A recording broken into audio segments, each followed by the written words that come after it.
Kepemudaan dan Olahraga Kota Denpasar menggelar acara asistensi penguatan pembangunan berwawasan anti narkoba kepada institusi pendidikan bertempat di Warung Bali Coffee 63. Kegiatan diikuti oleh perwakilan Kepala Sekolah Menengah Pertama se-Kota Denpasar.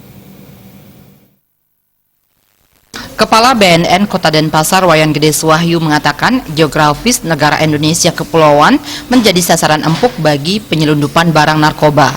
Demografis yang mencapai 250 juta jiwa menjadi potensi besar peredaran gelap narkoba. Peredaran barang terlarang narkoba bukan hanya menyasar orang dewasa, tapi anak-anak juga menjadi korbannya. Kerugian yang diakibatkan penyalahgunaan narkoba di Indonesia sekitar 63,1 triliun rupiah.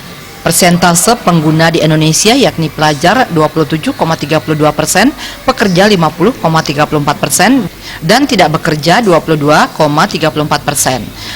Acara ini diharapkan para kepala sekolah bisa memberi pengetahuan tentang bahaya narkoba kepada siswa-siswinya.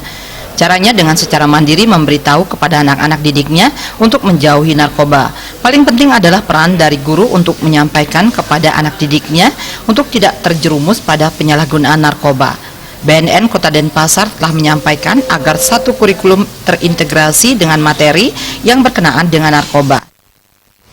Kita dari BNN sudah menyampaikan juga ada suatu kurikulum, kurikulum yang terintegrasi kepada guru-guru dalam penyampaian materi-materi yang berkenaan dengan narkoba. Jadi terintegrasi dari semua sisi, menyelipkan kepada betapa pentingnya atau betapa bahaya narkoba itu bisa merusak generasi muda kita. Kepala Dinas Pendidikan, Kepemudaan, dan Olahraga Kota Denpasar Wayan Gunawan mengatakan untuk mencegah penyalahgunaan narkoba di kalangan pelajar dilakukan dengan meningkatkan 3 pusat pendidikan, yaitu pendidikan di sekolah, pendidikan di keluarga, dan pendidikan di masyarakat. Tugas sekolah adalah bagaimana memberi arahan kepada anak didik dalam bentuk sisipan kurikulum, sehingga diharapkan anak didik mengerti dan memahami tentang bahaya narkoba. Artinya kalau kita berbicara narkoba, kan itu bukan tanggung jawab banyak sekolah semata.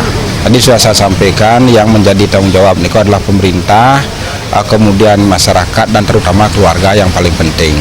Nah, tugas-tugas sekolah itu nanti berkaitan dengan narkoba adalah bagaimana kita bisa memberikan arahan kepada anak-anak itu dalam bentuk sisipan-sisipan dalam kurikulum yang sudah dibuat, sehingga kita harapkan nanti dengan penyisipan seperti itu dari pihak anak-anak Nike sudah mengerti, memahami tentang bahaya narkoba. Itu aja kewajiban dari pihak sekolah. Saputra Bali TV.